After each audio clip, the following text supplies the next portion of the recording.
జై శ్రీరామ్. శ్రీమాత్రే నమః. శ్రీ గురుభ్యో నమః. 2024 సంవత్సరం ఏప్రిల్ నెలలో ద్వాదశ రాశుల వారికి గోచర ఫలితాలు.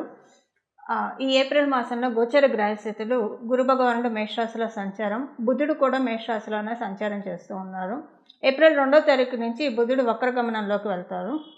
26వ తారీఖు వరకు కూడా ఆయన వక్రగమనం అలానే కొనసాగుతుంది. కేతు భగవానుడు కన్యా రాశిలో సంచారము, కుంభరాశిలో ఉన్న కుజశనులు సంచారం అలానే సాగుతుంది. కుజుడు 23వ తారీఖు వరకు కూడా కుంభరాశిలో సంచారం చేసి 24 నుంచి కుంభరాశి నుంచి మీనరాశిలోకి ఆయన పాదం మోపుతున్నారు. శుక్ర భగవానుడు మీనరాశిలో సంచారం చేస్తూ ఉన్నారు. 25వ తారీఖు నుంచి ఆయన మీనరాశి నుంచి మేషరాశిలోకి ఆయన రాబోతున్నారు. సూర్యనారాయణమూర్తి మీనరాశిలో సంచారం జరుగుతూ ఉంది. ఆయన 14వ తారీఖు నుంచి మీనరాశిలోంచి ఆయన ఉచ్చస్థానమైన మేషరాశిలోకి ఆయన అడుగుపెట్టబోతూ ఉన్నారు. రాహు భగవానుడు మీనరాశిలో సంచారం చేస్తూ ఉన్నారు. ఈ గోచర గ్రహస్థితుల రీత్యా ఈ మాసము ఏప్రిల్ నెల మొత్తం కూడా ద్వాదశ రాశుల వాళ్ళకి ఎలా ఉండబోతుంది. అయితే ఈ మాసంలో ఒక స్పెషల్ గ్రహస్థితి ఏంటంటే, ఈ మాసం 14వ తారీఖు నుంచి రారాజు అయిన సూర్యనారాయణమూర్తి మేషరాశిలోకి 14వ తారీఖు నుంచి రాబోతూ ఉన్నారు. ఆయన మేషరాశిలో ఆయన సంచారం చాలా మంచిది. ఎందుకంటే ఉచ్చరాశి కాబట్టి అందరికీ కూడా ఏదో ఒక రకంగా కాన్ఫిడెన్స్ని ఇవ్వడము, ఏదో ఒక పనుల్లో ఇప్పుడు కరేజ్ లేకుండా ఏ పని అయితే అంటే ఆత్మస్థైర్యం కావచ్చు, ఒక పనులను ముందుకు సాగించే నిబద్ధత లేకుండా, నిబద్ధత అని కూడా కాదు, ఒక భయంతో వెనకంజ వేసే వాళ్ళందరికీ కూడా ఏ విషయాల్లో అయితే వెనకంజ వేస్తూ ఉన్నారో ఆ విషయాల్లో వెన్నుతట్టి ప్రోత్సహించడానికి, ఆ విషయాల్లో పురోభివృద్ధికి సూర్యనారాయణమూర్తి మేషరాశిలో సంచారం అనేది 14వ తారీఖు తర్వాత నుంచి చోటు చేసుకుంటుంది. ఇక ఇంకొక రిలీఫ్ ఫ్యాక్టర్ ఏంటంటే, ఈ నెల 23వ తారీఖు వరకు కూడా కుంభంలో కుజ భగవానుడు సంచారం, కుజుడు శని కలయిక, వీళ్ళిద్దరి కలయిక కొంత సంఘర్షణలకు దారితీస్తుంది. మరి కొంత మీ జన్మజాతకం బాగా ఉంటే తప్పించి హర్టింగ్స్ ఎక్కువగా ఉంటాయి. అందరూ మనవాళ్లే అనిపిస్తారు, అందరూ పరాయిగానే అనిపిస్తారు. ఏది ఎలానో అర్థం కాని ఒక కన్ఫ్యూజన్ స్టేటు. ఒక ప్రయత్నం మొదలుపెట్టినప్పుడు ఆ ప్రయత్నంలో ముందుకు సాగకపోవడము, కానీ బాగా ఫైటింగ్ తోటి ఆ ప్రయత్నాలు నెరవేరినవి కూడా ఉన్నాయి. అలాగే గృహ ప్రయత్నాలకి, రియల్ ఎస్టేట్లో ఉన్న వాళ్ళకి, వాహనాన్ని కొనాలనుకున్న వాళ్ళకి, భూమి లేదా ఆస్తి కొనాలనుకున్న వాళ్ళకి, అమ్మాలనుకున్న వాళ్ళకి, లేదా కట్టే వాళ్ళకి, ప్రత్యేకించి కన్స్ట్రక్షన్ రంగంలో ఉన్న వాళ్ళకి, లేదా మీ ఓన్ హౌస్ కన్స్ట్రక్షన్ చేసే వాళ్ళకి, ఒక మాటలో చెప్పాలంటే గడిచిన 2 నెలలు కూడా చాలా అంటే చాలా టెస్టింగ్ పీరియడ్, చాలా ఉద్దాన పతనాలు ఈ 2 నెలల్లోనే మీరు చూశారు అందరూ. అంటే కన్స్ట్రక్షన్లో ఉన్న వాళ్ళందరూ, మీ ఓన్ హౌస్ కన్స్ట్రక్షన్ చేసేవాళ్ళు కావచ్చు, జనరల్గా కన్స్ట్రక్షన్ రంగంలో ఉన్న వాళ్ళందరూ కూడా, రియల్ ఎస్టేట్ వ్యాపారం చేసే వాళ్ళందరూ కూడా ఇవన్నీ చూశారు. మీరు ప్రాపర్టీ కాదు, ఒక వెహికల్ కొనాలనుకున్నా కూడా కొన్న తర్వాత ఒకవేళ మీ గ్రహబలం బాగా ఉండి కొన్నారే అనుకోండి, కొన్న తర్వాత అరే ఇప్పుడు ఈ వెహికల్ ఎందుకు తీసుకున్నాయి, తీసిన దగ్గర నుంచి ఏదో ఒక గొడవలే వస్తున్నాయి, ఏం మనశ్శాంతిగా లేదు అని అనుకోవడం, ఇలాంటివన్నీ కూడా. ఒకవేళ కొనాలనుకుంటే కొనలేకపోవడం, కొనాలనుకొని కొనలేకపోతే నిజంగా మీ అంత అదృష్టవంతులు ఎవరు లేరు. ఎందుకంటే ఈ 2 నెలల్లో చాలా ప్రాబ్లమ్స్ ఫేస్ చేస్తుండేవాళ్ళు.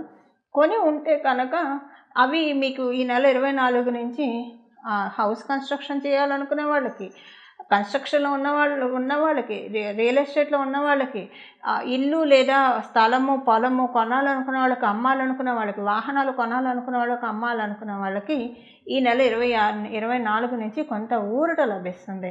ప్రత్యేకించి ఇంజనీర్లకి చాలా మంచి శుభ సమయం. ఎందుకంటే కన్స్ట్రక్షన్ అంతా, బిల్డింగ్ ప్లాన్స్ ఇవన్నీ కూడా ఇంజనీర్సే చేస్తారు కాబట్టి వాళ్ళకి మాసం 24 మొదటి నుంచి కాదండి, 24 నుంచి కొంత ఊరట మొదలవుతుంది. అమ్మయ్య కొంత తెప్పరిల్లుతున్నాం, తేరుకుంటున్నాం, మొత్తం ఇంకా అన్ని పనులన్నీ కూడా పుంజుకుంటాయి, వేగవంతం అవుతాయి అని అనుకోవడానికి చక్కటి అవకాశం ఉంది. ఇక సూర్యనారాయణమూర్తి అయితే మీకు అందరికీ కూడా 14వ తారీఖు తర్వాత నుంచి చాలా సపోర్టింగ్గా ఉన్నారు కాబట్టి కొంత అక్కడి నుంచి చక్కటి ఎనర్జీ బూస్టప్ అయిపోతున్నాయి. ఎలాంటి ఇబ్బంది లేకుండా మనం చేసుకోగలుగుతాం అన్ని పనులు కూడా. ఒకళ్ళ సపోర్ట్ లేకుండా, ఒకళ్ళ సహాయ సహకారాలు లేకుండా మన పనులు మనం చేసుకోగలిగితే మనకి ఎవరికైనా అదే కదా కోరుకునేది. అలాంటిది ఈ మాసంలో తటస్థిస్తుంది ద్వాదశ రాశులందరికీ కూడా. అయితే ఏ విషయంలో ఆ విషయం అది తటస్థిస్తుందన్న విషయం మనం రాశుల వారీగా విడివిడిగా తెలుసుకున్నాం. ఓవరాల్‌గా అయితే స్వయం కృషితో పైకొచ్చే వాళ్ళకి అందరికీ కూడా ఈ మాసం చాలా బాగా ఉందని చెప్పాలి. ఇక మనం వివరాల్లోకి వెళ్దాం. మకర రాశిలో పుట్టిన వాళ్ళకి ఈ మాసం 20వ తారీఖు నుంచి ఊరట వచ్చినట్లే ఉన్నా కూడా కొంత మీకు కమ్యూనికేషన్ విషయంలో ఇబ్బందులు వస్తాయి. డ్రైవింగ్‌లో జాగ్రత్తగా ఉండాలి. మీరు మాట్లాడే కమ్యూనికేషన్ వల్ల మీరు మాట్లాడే కమ్యూనికేషను ఒకవేళ కనుక మీరు సర్కాస్టిక్‌గా మాట్లాడే వాళ్ళే అయితే కనుక కొంచెం సర్కాసిజంని తగ్గించుకోవాలి ఈ మాసము. ఎందుకంటే ఇన్నాళ్ళు మీ సర్కాసిజం మీ వ్యంగ్య ధోరణిని అంటే సరదాగా తీసుకున్న వాళ్ళు ఇప్పుడు దాన్ని చాలా సీరియస్‌గా తీసుకొని మీ మీద కొంచెం చెడు ప్రచారాలు చేసే ఛాన్స్ ఉంది. అందువల్ల వీలైనంత వరకు కమ్యూనికేషన్ విషయంలో చాలా జాగ్రత్తగా ఉండండి.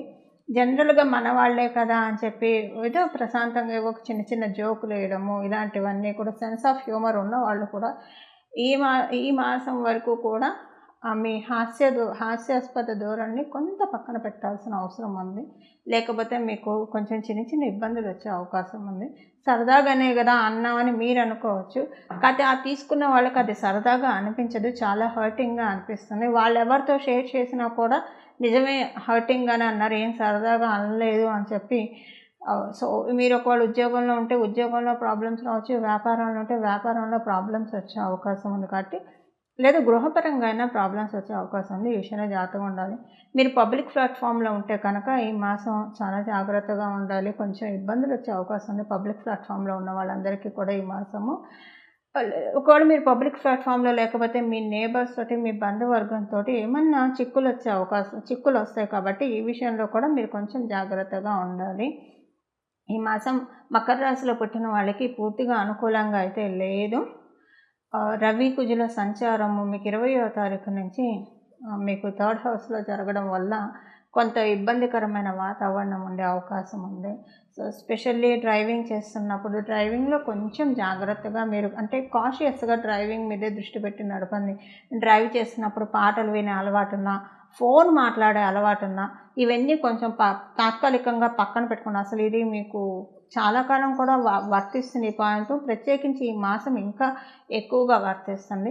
ఇవన్నీ జాగ్రత్తగా ఎక్కువ కేర్‌ఫుల్‌గా మాట్లాడకుండా వీలుంటే భగవంతుడికి సంబంధించిన పాటలు పెట్టుకుంటూ డ్రైవ్ చేయండి. మీకు చాలా బాగా ఉంటుంది. కాంట్రాక్ట్ చివరి దాకా వచ్చినట్లే వచ్చి చేజారిపోయే అవకాశం ఉంది. సో ఏవైనా మీకు ఆపర్చునిటీస్ ఇవి చివరి దాకా వచ్చి చేజారిపోకుండా ప్రయత్నపూర్వకంగా ఒడిసి పట్టుకోవడానికి కొంచెం అంటే ఒక్కొక్కసారి ఆబ్సెన్స్‌నెస్ వల్ల కావచ్చు, ఇగ్నోరెన్స్ మనకు తెలియక కావచ్చు, ఒకవేళ పట్టించుకోకపోవడం వల్ల కావచ్చు, కొన్ని ఆపర్చునిటీస్ మనకు తెలియకుండానే చేజారిపోతాయి. అలా జారిపోయే అవకాశం ఉంది మకర రాశిలో పుట్టిన వాళ్ళకి. సో చాలా ఆచితూచి చాలా జాగ్రత్తగా చాలా జాగరూకులై ఈ మాసం అంతా ఉండాలి. ఉంటే మీకు వచ్చే ఆపర్చునిటీస్ మీకే వస్తే ఎటు పోవు. ఈ మాసంలో మనం చేసుకోవాల్సిన పరిహారం ఇప్పుడు చూద్దాం.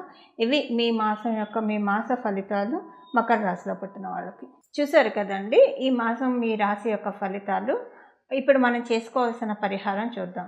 కుజశనుల కలయిక ఆ సంఘర్షణ నుంచి ఈ నెల 24వ తారీఖు నుంచి బయటికి రాబోతూ ఉన్నాం మనం అందరం కూడా. అందువల్ల ద్వాదశ రాశుల వాళ్ళు కూడా ఒక రకంగా కుజశనుల కలయిక ఇబ్బంది పెట్టినా కూడా మనల్ని చాలా స్ట్రాంగ్ కూడా చేస్తాయి. మానసికంగా దృఢంగా చేస్తాయి. శారీరకంగా ఇబ్బందులు ఉంటే ఇబ్బందులు పెట్టినా దృఢంగా చేస్తారు. అంటే ఒక కషాయం ఇస్తే కానీ పసరమందు తిని అది చేదుగా ఉన్నా తింటేనే కదా వ్యాధి అంతా నయమయ్యేది. ఒక రకంగా ఆ జబ్బు నయమయ్యే ప్రక్రియలోనే మనం అందరం ఉన్నాము. కాకపోతే కొంచెం ఆ ప్రాసెస్ హార్డ్‌గా ఉంటుంది. అది ఇప్పుడు అందరం చూసాం కాబట్టి 24వ తారీఖు నుంచి రిలీఫ్ అవుతాం కాబట్టి అసలు దీనికి మనం అంటే భగవంతుడు మనల్ని రిలీఫ్ చేస్తున్నాడు కాబట్టి ప్రయత్నపూర్వకంగా ఈ మాసంలో లక్ష్మీ నరసింహస్వామి వారి ఆరాధన చేయండి. మీ ఇంటి దగ్గర లక్ష్మీ నరసింహస్వామి వారి ఆలయం ఉంటే ఆలయానికి వెళ్ళి దర్శించుకొని రండి. చాలా చక్కటి శుభ ఫలితాలు ఉంటాయి. నమో భగవతే లక్ష్మీ నారసింహాయ, నమో భగవతే లక్ష్మీ నారసింహాయ, నమో భగవతే లక్ష్మీ నారసింహాయ. ఈ నామాన్ని మనసులో జపించుకుంటూ ఉండండి. లేదా లక్ష్మీ నరసింహస్వామి వారికి సంబంధించిన అష్టోత్తర శతనామావళి కావచ్చు, సహస్రనామావళి కావచ్చు, లేదా లక్ష్మీ నరసింహస్వామి వారికి సంబంధించిన కరావలంబ స్తోత్రం కావచ్చు, ఏదైనా చదువుకోండి. మీకు కుదిరితే కనుక వడపప్పు పానకం లక్ష్మీ నరసింహస్వామి వారికి నైవేద్యం పెట్టి తినండి. చాలామంది ఇళ్ళల్లో లక్ష్మీ నరసింహస్వామి వారి చిత్రపటం ఉండదు. అలా లేదని మీరు బెంగపడవద్దు. ఇంట్లో వెంకటేశ్వర స్వామి ఫోటో ఉంటుంది కదా, రామచంద్రమూర్తి పటం అయితే అందరి ఇళ్ళలో ఉంటుంది. శ్రీకృష్ణ పరమాత్ముడి ఫోటో లేని ఇల్లు ఎవరి ఇల్లు ఉండదు, విగ్రహం లేని ఇల్లు.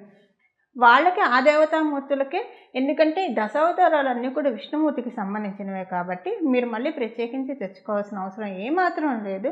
వాళ్ళల్లోనే లక్ష్మీ నరసింహస్వామిని వాళ్ళ అంశ కాబట్టి లక్ష్మీ నరసింహస్వామిని భావిస్తూ వాళ్ళకి ఇంకా పరిపూర్తి అంశ భగవానుడు శ్రీకృష్ణ పరమాత్ముడు కాబట్టి రోజు శ్రీకృష్ణ పరమాత్ముడు కానీ రామచంద్రమూర్తికి, వెంకటేశ్వర స్వామికి ఎవరికైనా పర్వాలేదండి, పానకము వడపప్పు నైవేద్యం పెట్టి అది మీరు ప్రసాదంగా స్వీకరించడానికి ప్రయత్నించండి. చాలా చక్కటి శుభ ఫలితాలు ద్వాదశ రాశుల వాళ్ళందరికీ కూడా అందుతాయి. మంగళం. నమో భగవతే వాసుదేవాయ.